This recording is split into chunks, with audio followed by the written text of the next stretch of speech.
पगार येतो पण जातो कुठे? तुम्हालाही महिना अखेरीस अशी भीती वाटते का? आणि त्यात भर टाकायला एखाद्या मित्राचा कॉल येतो, अरे यार मंथ एंड आहे, काही थोडेफार पैसे देशील का? पण खरं तर तुमचं स्वतःच पाकिट रिकामं झालेलं असतं. पगार वाढतो तसे खर्चही वाढतात आणि आपण एका मग अशा चक्रात अडकून पडतो जिथून बाहेर पडणं आपल्याला अशक्यच वाटतं. असं का होतं? कारण आपल्याला पैसे कमवायला तर शिकवलं जातं पण पैसे टिकवायलाच कोणी शिकवत नाही. आज आपण अशा एका व्यक्तीची गोष्ट पाहणार आहोत जो गॅरेजमध्ये काम करून 65 कोटींचा मालक बनला, तर एक करोडपती चांगला शिकून सवरून मात्र रस्त्यावर आला. लक्षात ठेवा, पैसे कमावणं हे मॅथ्स नाही तर ती एक सायकोलॉजी आहे. आज आपण मॉर्गन हाउसेल यांच्या द सायकोलॉजी ऑफ मनी या पुस्तकाचा असा काही पोस्टमॉर्टम करणार आहोत जो तुमचा बँक बॅलन्स आणि तुमची विचार करण्याची पद्धत दोन्हीही बदलेल. म्हणून पूर्ण व्हिडिओ नक्की पहा.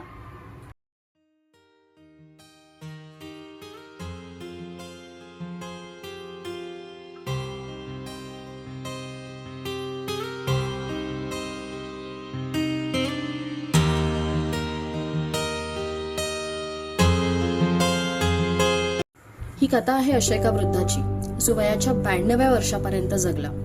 त्याने आपल्या आयुष्याची तब्बल 25 वर्ष एका छोट्या गॅरेजमध्ये गाड्या दुरुस्तीचं काम केलं. इतकंच नव्हे तर त्यानंतरची 17 वर्ष एका साध्या मॉलमध्ये साफसफाईचं काम देखील केलं. तो माणूस नेहमी जुने फाटके कपडे घालायचा, थंडीच्या दिवसात स्वतःच लाकडं तोडायचा आणि त्याचं आयुष्य इतकं साधं आणि सामान्य होतं की त्याच्या शेजाऱ्यांनाही कधी साधी शंका आली नाही की त्यांच्या शेजारी कुणी खास व्यक्ती राहते.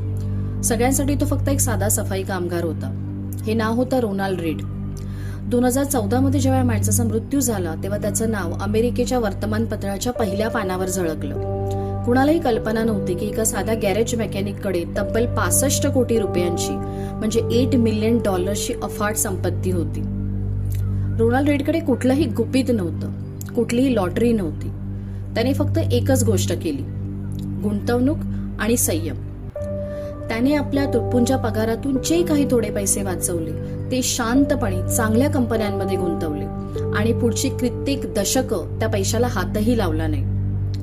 रोनाल्ड रीडची ही कथा आपल्याला एकच मोठी गोष्ट शिकवते, श्रीमंत होण्यासाठी तुम्हाला फायनान्समध्ये गोल्ड मेडल मिळवण्याची गरज नाही, तर तुम्हाला तुमच्या वागणुकीवर नियंत्रण मिळवता आलं पाहिजे. श्रीमंती ही तुम्ही किती कमावता यावर नाही, तर तुम्ही किती साठवता आणि त्याला किती वेळ देता यावर अवलंबून असते. आता या कथेचा दुसरा भाग. हा आहे रिचर्ड फुस्को. हार्वर्डमधून शिक्षण घेतलेला, मेरी लिंच सारख्या मोठ्या कंपनीमध्ये एक्झिक्युटिव्ह असलेला हा एक प्रोफाईल माणूस ज्याला फायनान्सचं सगळं ज्ञान होतं. त्याच्याकडे इतका पैसा होता की त्यांनी 18,000 स्क्वेअर फुटांचा जणू महालच बांधला होता, ज्यात 11 बाथरूम आणि 2 स्विमिंग पूल होते. रिचर्डला वाटलं की त्याने आयुष्याचा खेळ जिंकलाय. त्याला पैशाचं गणित तोंड पाठ होतं, पण त्याला पैशाचं मानसशास्त्र कधी जमलं नाही. रिचर्डकडे सगळं असूनही त्याला अजून हवं होतं. तो अधिक श्रीमंत होण्याच्या नादात नको तितकी रिस्क घेऊ लागला होता. त्याला वाटलं की मार्केट नेहमीसारखं असंच वर जाईल आणि तो नेहमी राजा होईल. त्याने आपला महाल टिकवण्यासाठी आणि अजून मालमत्ता जमवण्यासाठी बँकांकडून कोट्यावधीची कर्ज काढली.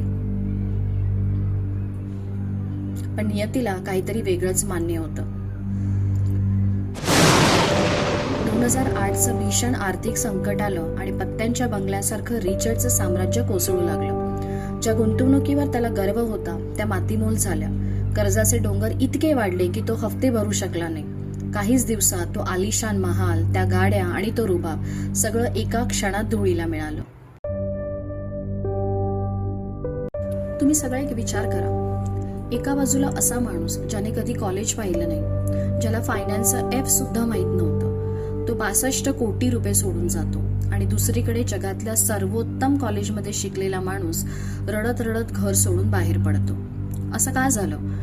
कारण पैसा कमवणं हे बुद्धिमत्तेपेक्षा तुमच्या स्वभावावर जास्त अवलंबून असतं. या पुस्तकातील हाच विचार आपण समजून घेणार आहोत की श्रीमंत होण्यासाठी फायनान्सची पदवी नाही, तर तुमच्या इमोशन्सवर ताबा असणं गरजेचं आहे. रोनाल्ड रीडकडे काही गुपित नव्हतं. त्याने फक्त एकच गोष्ट केली. त्याने आयुष्यात जे काही थोडेफार पैसे वाचवले ते ब्ल्यूचिप कंपन्यांच्या स्टॉक्समध्ये गुंतवले आणि त्या गुंतवणुकीला वेळ दिला. त्याने ते पैसे काढले नाहीत. त्याने मार्केट पडल्यावर सुद्धा भीतीपोटी शेअर्स विकले नाहीत. त्याने कंपाऊंडिंग या शक्तीवर विश्वास ठेवला आणि तो शांत राहिला. दुसरीकडे रिचर्ड फुस्कोन हुशार होता, पण तो हव्यास आणि अहंकार याचा बळी ठरला. त्याला वाटलं की त्याला सगळं माहिती आहे, म्हणून त्यांनी जास्तीत जास्त रिस्क घेतली आणि आपलं सारं काही गमावलं. आज तुम्हाला स्वतःला एक प्रश्न विचारायचा आहे, तुम्ही कुणाच्या वाटेवर आहात? श्रीमंत दिसणाऱ्या रिचर्डच्या की खऱ्या अर्थाने श्रीमंत असणाऱ्या रोनाल्डच्या? पैसा हा गणिताचा विषय नाहीये, तो माणुसकीच्या वागणुकीचा विषय आहे. जर तुम्हाला राग, हव्यास आणि भीती यावर नियंत्रण मिळवता आलं तर जगातील कोणतीही शक्ती तुम्हाला आर्थिक दृष्ट्या स्वतंत्र होण्यापासून रोखू शकणार नाही. आपली अडचण ही आहे की आपण पैशाकडे गणितासारखं बघतो, पण पैसा हा मानसशास्त्राचा विषय आहे. श्रीमंत दिसणं आणि श्रीमंत असणं यातला फरक ज्याला कळला तोच खरा सुखी होतो. या पुस्तकातून मी शिकलेल्या 5 महत्त्वाच्या गोष्टी आज मी तुम्हाला सांगणार आहे, ज्या तुमचं आयुष्य बदलू शकतात. आपण जेव्हा एखाद्या यशस्वी माणसाला बघतो तेव्हा आपल्याला वाटतं त्यांनी खूप कष्ट केले, पण त्या यशात नशिबाचा किती वाटा होता हे आपल्याला दिसत नाही. दुसऱ्याच्या यशाला कॉपी करू नका. कुणाला तरी महागडी गाडी घेताना बघून तुम्ही कर्ज काढून गाडी घेऊ नका, कारण त्याच्या मागे त्याचं नशीब आणि परिस्थिती वेगळी असू शकते. स्वतःचा मार्ग स्वतः निवडा. जगातील सर्वात मोठी रिस्क ही आहे की आपल्याला पुरेसं काय आहे हे कळत नाही. लोक जास्त पैसे कमवण्याच्या नादात आपलं कुटुंब, आरोग्य आणि इज्जत पणाला लावतात. तुमच्या गरजांची एक सीमा ठरवा. जर तुमचं ध्येय सतत बदलत राहिलं तर तुम्ही कधी समाधानी होणार नाही. वॉरेन बफे यांची 90% जास्त संपत्ती त्यांनी वयाच्या 65व्या वर्षानंतर कमवली आहे. हे कसं शक्य झालं? कारण त्यांनी वयाच्या 10व्या वर्षापासून गुंतवणूक सुरू केली. पैसा कमावण्यासाठी खूप हुशार असण्यापेक्षा खूप वेळ देणं महत्वाचं आहे. छोटी गुंतवणूक करा, पण ती दीर्घकाळ टिकवून ठेवा. वेळ हेच पैशाचं सर्वात मोठं इंधन आहे. रिच म्हणजे ते जे आपल्याला दिसतं, महागड्या गाड्या, कपडे. पण वेल्थ म्हणजे ते जे आपल्याला दिसत नाही, बँक बॅलन्स, गुंतवणूक, मालमत्ता.